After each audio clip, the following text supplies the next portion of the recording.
लोग सीखने वाले एमसीबी, एमसीसीबी, एमपीसीबी, आरसीसीबी और आरसीबीओ, ये सभी के बीच में डिफरेंस। ये एक इलेक्ट्रिकल स्विचेस है अलग अलग प्रकार की और अलग अलग चीज़ों के लिए इसका इस्तेमाल किया जाता है। तो हम लोग सबसे पहले सीखेंगे कि भाई ये सब है क्या, कहाँ पे इस्तेमाल होता है, इनका मेन मकसद क्या है, इसका इस्तेमाल करने का मकसद क्या है। ये सब चीज़ों को इस वीडियो में एकदम बहुत ही डिटेल में सीखने वाले। याद रखिए कि वीडियो अगर पसंद आए तो अपने दोस्तों के साथ में शेयर करना ज़रूर मत भूलिएगा, ठीक है। तो चलिए शुरुआत करते हैं सबसे पहले एमसीबी। एमसीबी का मतलब होता है मिनिएचर सर्किट ब्रेकर। ये दिखने में कुछ इस प्रकार से नज़र आ रहा है। ये काफ़ी बड़ा है, इसमें 4 पोल जैसा सिंगल भी आता है, ड्यूअल भी आता है, ट्रिपल भी आता है, 4 भी आता है, 10 का भी सेट आता है, डिपेंड जैसा आपको चाहिए वैसा मार्केट में अवेलेबल रहता है। इसका जो मेन काम जो रहता है, इसका मेन मकसद रहता है इसका इस्तेमाल करने का। आमतौर पे आजकल ये घरों में जो नए नए बिल्डिंग्स बनते हैं उसमें हमें बिल्डर ही प्रोवाइड कर लेता है, बराबर, और आमतौर पे हर घरों में लगी जाता है ये। इसका रीजन क्या है, इसका मेन मकसद है ये ओवरलोड से हमें प्रोटेक्ट करता है, साथ ही साथ शॉर्ट सर्किट से प्रोटेक्शन करता है। ओवरलोड को मैं पहले एक्सप्लेन करूं तो मान लो कि आपके घर में एक नॉर्मल मोटर है जो 10 एम्पियर का सप्लाई ले रहा है। कुछ प्रॉब्लम हो गया, मोटर में बहुत ज़्यादा करंट लेना चालू कर दो तो ये ट्रिप हो जाएगा। या कभी कभी समझो आपने गीज़र वगैरह कुछ लगाया हुआ है, गीज़र आमतौर पे 5 एम्पियर 6 एम्पियर का करंट ले रहा है और अचानक से गीज़र में कुछ दिक्कत हो गई, अचानक से 10-15 एम्पियर लेना चालू कर दिया, तो उस समय ये आपको प्रोटेक्ट करेगा या आपके लोड को प्रोटेक्शन करने का काम हो जाएगा, ये ट्रिप हो जाएगा। समझ में ओवरलोड का मतलब। और शॉर्ट सर्किट का मतलब क्या होता है, मान लो फेज वायर है और न्यूट्रल वायर है, वो कहीं ना कहीं समझो कोई कंपोनेंट खराब हो गया। अभी जैसे दिवाली गई, दिवाली में आपने लाइटिंग्स वगैरह लगाई थी, तो बहुत सारे घरों में ना ये बिजली का सप्लाई उस टाइम पे लाइटिंग लगाने पर ही बंद हो जाता है। इसका रीजन है कि कहीं पे फेज और न्यूट्रल कहीं ना कहीं टच हो गया रहेगा या शॉर्ट हो गया रहेगा, करेक्ट। तो उस समय आपके घरों को प्रोटेक्ट करने के लिए एमसीबी काम करता है। समझ में आया शॉर्ट सर्किट का मतलब क्या है और ओवरलोड का प्रोटेक्शन का मतलब क्या है। तो ये जो प्रोटेक्शन करने का काम करता है एमसीबी, ठीक है। एमसीबी जो रहता है, ये काम करने का जो तरीका रहता है कुछ इस प्रकार से। ये देखिए इनपुट करंट आ रहा है, ये इनपुट करंट जाएगा इस कॉइल के अंदर से, समझो ऑन किया, इसको सप्लाई को ऑन किया तो इनपुट में से सप्लाई जाएगा और ये यहाँ पे आउटपुट हमें बाहर मिलेगा, करेक्ट।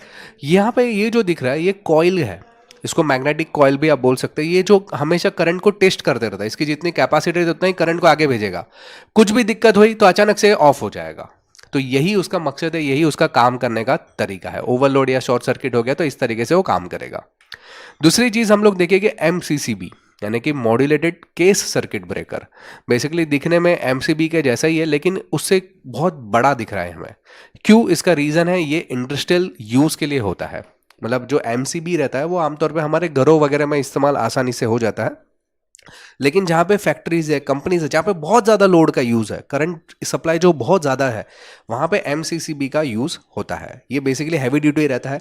इसमें खुद का एक माइक्रो कंट्रोलर रहता है, इसको हम लोग सेट कर सकते हैं कि कितना एम्पेयर का सप्लाई चाहिए, क्या है क्या नहीं, बहुत सारी चीज़ें इसमें, बहुत सारे सेटिंग्स है जो इसको हम लोग इस्तेमाल कर सकते हैं। तो बेसिकली आप इस तरह से समझ सकते हैं कि एमसीबी का बड़ा भाई यानी कि एमसीसीबी है जो बड़े लोड पे काम करता है आमतौर पर। क्लियर है, ये दो चीज़ें क्लियर है।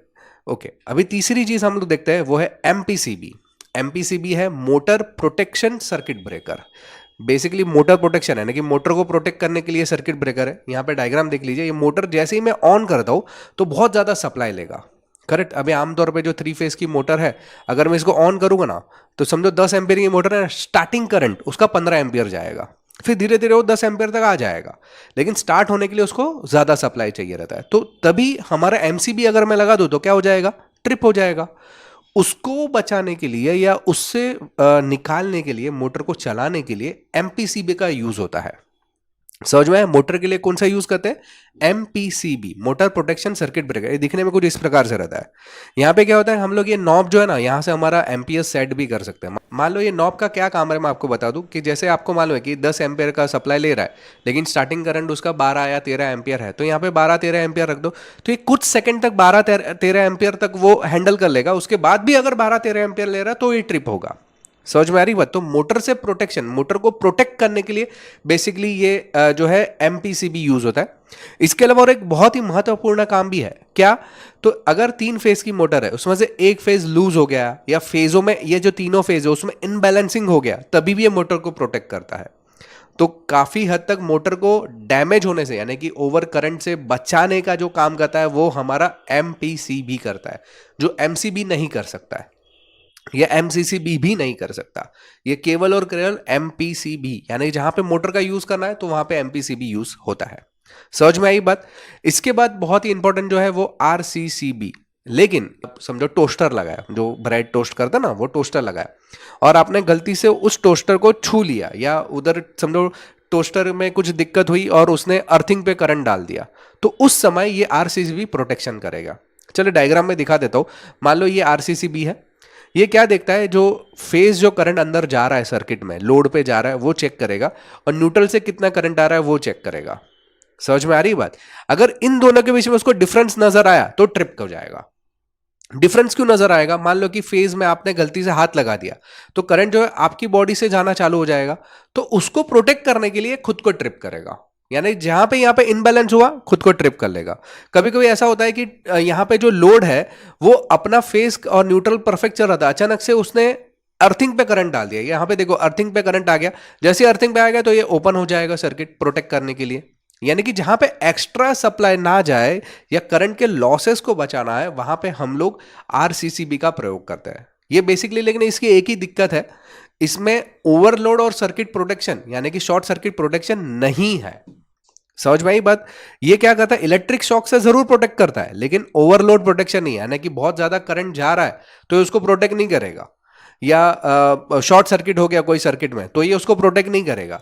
इसी वजह से हम लोग इसको घरों में MCB के साथ में लगाते हैं। हमारे घरों में जो एनर्जी मीटर रहता है वो आता है यहाँ पे MCB में, MCB से जाता है RCCB, और RCB से जाता है लोड में, क्योंकि ये जो है वो शॉक से प्रोटेक्शन करेगा और ये ओवरलोड और हमारा शॉर्ट सर्किट से प्रोटेक्शन है, इसलिए दोनों लगाने पड़ते हैं। समझ में आ रही बात। इसका जो सॉल्यूशन है वो है ये RCBO जो है वो इसी का सॉल्यूशन है। वहां पे दो दो चीजें लगाने की आपको जरूरत नहीं है, यहाँ पे दो दो चीजें लगाने की जरूरत पड़ी ना, यहाँ पे RCBO अगर लगा देंगे तो एक ही सर्किट में आपका काम हो जाएगा। कैसे? तो बेसिकली RCBO जो है उसमें RCCB यानी कि हमारा जो इलेक्ट्रिक शॉक से प्रोटेक्शन का जो है, अर्थिंग शॉक या फेस जो न्यूट्रल अलग अलग या टच हो गया तो उससे प्रोटेक्शन तो करता ही है, साथ ही साथ ये ओवरलोड और शॉर्ट सर्किट ये दोनों से प्रोटेक्ट करता है। समझ में आ रही बात। यानी कि जो हैवी लोड वगैरह रहेगा, जहां पे अगर कुछ शॉर्ट सर्किट हो गया या ओवरलोड चला गया तो वहां पे भी ये प्रोटेक्शन करेगा, साथ ही साथ इलेक्ट्रिक शॉक अगर लग जाएगा तो भी ये प्रोटेक्ट करेगा, यानी कि दोनों जगह पे काम कर लेता है। यानी कि आपको MCB या RCCB ये दोनों अलग अलग लगाने की जरूरत नहीं, आप खाली RCBO लगा दो।